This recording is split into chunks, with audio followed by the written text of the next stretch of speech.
Baon na baon talaga siya, be. Kailangan lang talaga dahan-dahanin. Sorry. Sorry. Okay na. Oh. Kasi baon na siya. Sorry.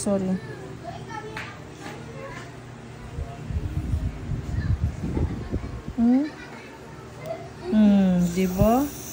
Okay na. Wala siyang nana ngayon. Nung nakaraan kasi, yung paghugot natin, nagkanana na eh. Sa sobrang baon na ng kuko eh. 3.6 square 1? Ang sarap din. Diba? Sabi ko sa'yo, pagkatapos ng ingro na yun, ito na yung kapalit eh.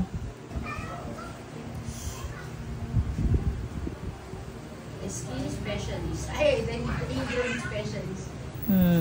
Diba? Lagi akong wala dito. Ang sarap talaga. Diba? Violet na siya. Hindi naman. Wala naman. Wala nga talaga. Ang laki.